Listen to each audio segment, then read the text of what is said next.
Alright, this is my 2022 Harley-Davidson Lowrider S. Just want to do a quick video and talk a little bit about the bike, since I'm going to be posting more videos of me on it. I'm just going to show what I've done to it so far and what I'm planning to do. So this 22 model has the 117 engine, Milwaukee 8, and it's like 1900 cc's, so it's really fun. It's a soft tail, and so the power to weight ratio is really good on this bike, because previously the 117 was only in the CVO touring models as far as I know, and those are quite a bit heavier. So I've noticed, I mean, the power is just, it's always right there, and I haven't even tuned it yet, so I am waiting for the stage 1 tune. The Harley dealer said they don't even have them yet, just because the bike's too new. So as soon as that's available, I'll be getting that, just so I can get this exhaust squared away. So just going through what I've done so far.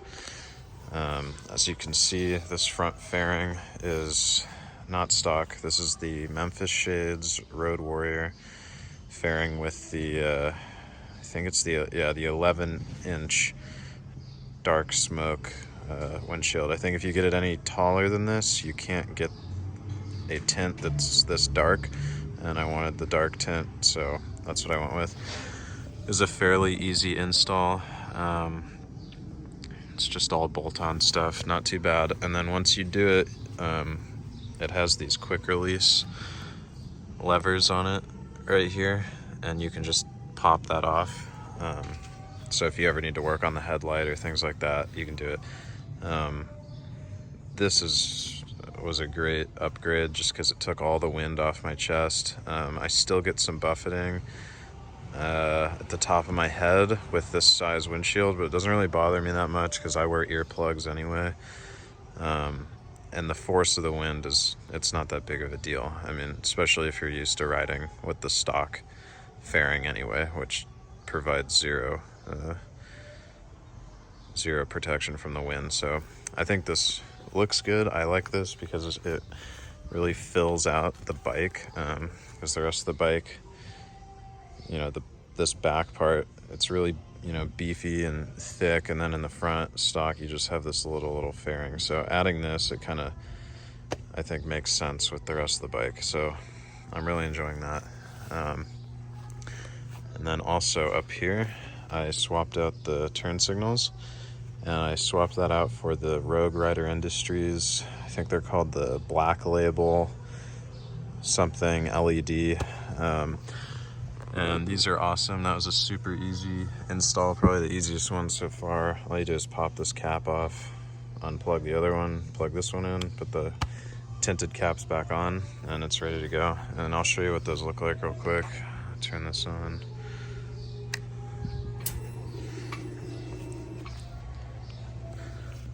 So it's cool. I like that it matches the LED headlight. Eventually I'm going to swap this out for either a Rogue Rider Industries or a Moons MC headlight, but right now this is fine, and these are like little spotlights at night. It's really good.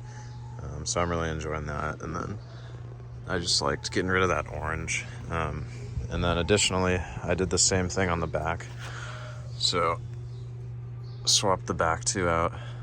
Same process, really easy. And these are just the brake lights and the turn signals, so I'll show you what that looks like.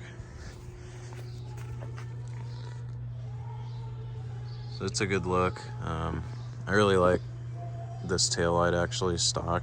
I like that it comes tinted out already. Looks good. Turn that off. Okay, so come around here now, and the only thing I've done here is just added this, what is this? Thrash and Supply Co. little bag here. I wanted this because I have a really good riding vest, which I keep my phone and keys and wallet in, but some days I don't want to wear that vest, like, especially if I'm riding somewhere just really local and I just want to rock a t-shirt or something. So this is good for that, and that just velcros right on, and it's cool. It kind of fills in the little void there anyway. So I really like that. I have not done a riser kit yet, but I will do that, and I'm planning to tackle it by myself, so I've just been sourcing the parts for that. But that'll come.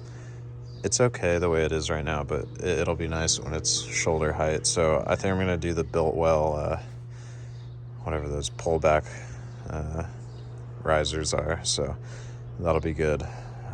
Install's not too crazy. It's just a little technical because you got to get an extension for the brake line and then the clutch. But Harley's actually making pieces now where it's just the top half on both sides and the clutch too. So for the clutch, you actually only have to get the piece that comes down to here. You don't have to do like the whole thing where it's a big deal. So just those, and then you need the new wiring harness extension, which requires you lifting up the tank slightly. But that's about it. So it's not too bad. So that'll probably be one of the last things I do. Maybe I'll get some new grips too, but that's fine right now. So this model does come with the Screaming Eagle heavy breather stock. I really like it. It looks super aggressive. It's got the 117 right there. But what's not stock is this exhaust. So this is the Vance & Hines competition only. Don't tell Governor Newsom. But this is the Vance & Hines 2-in-1 high output exhaust. So I was able to get this, which I'm stoked about.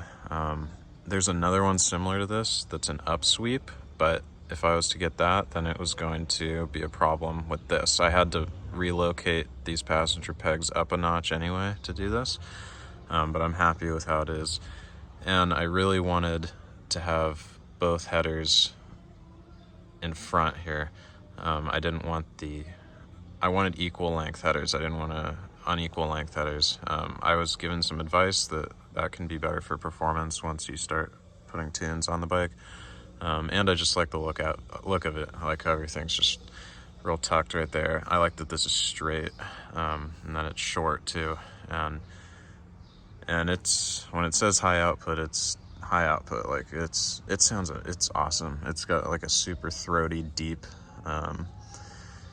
sound to it, and when you open it up, it just like cracks and it's crazy. Yeah, so I love this thing. Super loud, but then when you're just idling after the bike's warmed up, it's not annoying. Like it just sounds really good. It's a really high quality exhaust. I installed this myself. My brother helped me. Took a few hours just because we didn't know exactly what we were doing.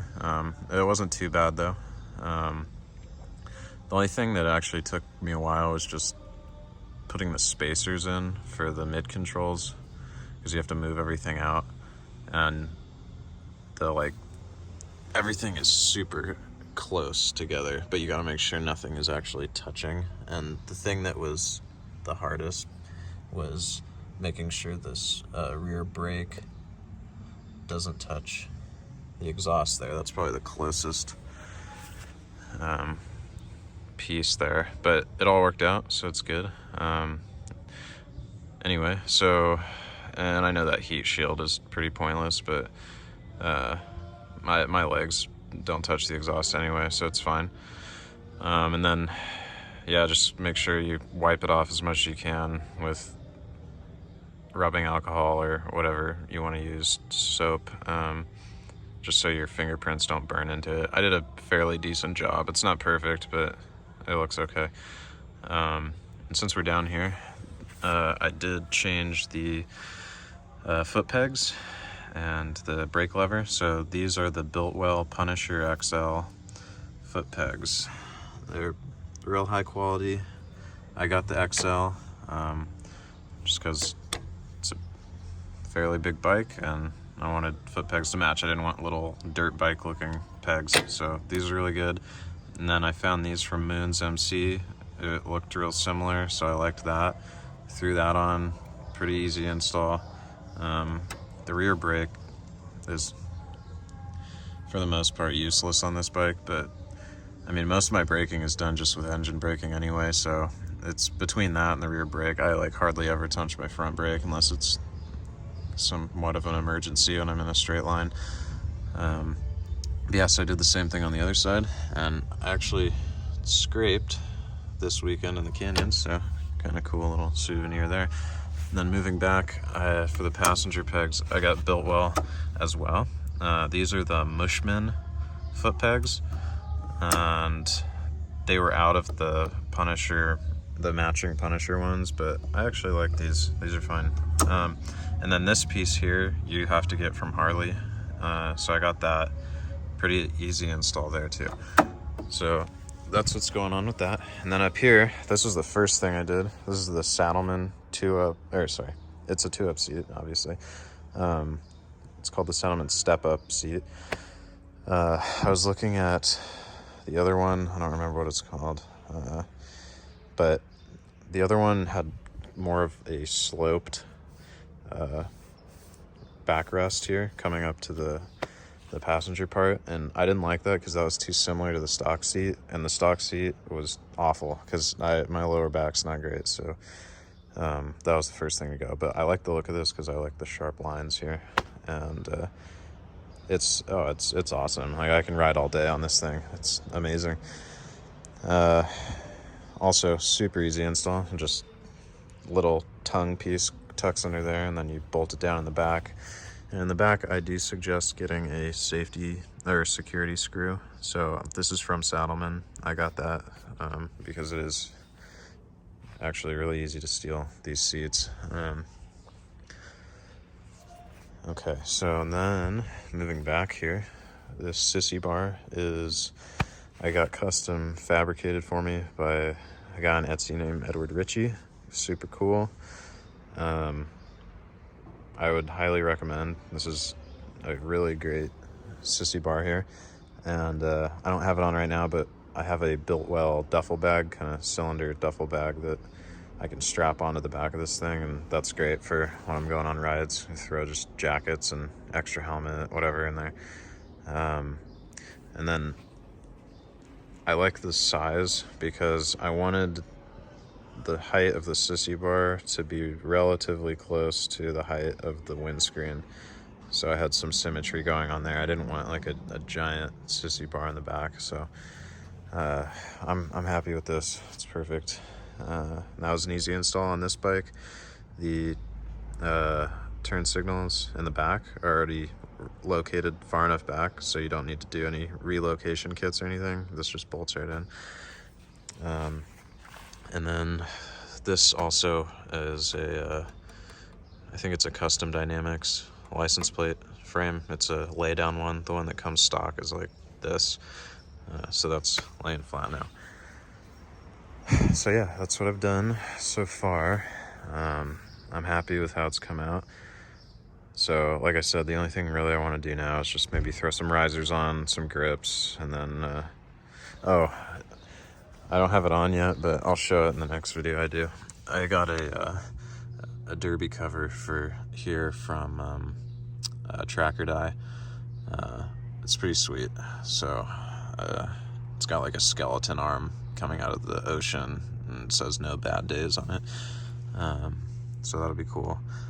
Because the 117 emblem was already on the heavy breather intake, so I thought it'd be cool to change that out, just make the bike a little more unique.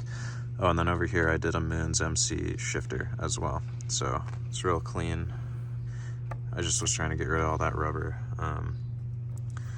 It's sitting a little high right now, but I always ride with my Red Wings boots on, so having it down one more notch was just a little too tight, so I'd rather just pick my foot up and do it that way than try and like squeeze it in and out of there.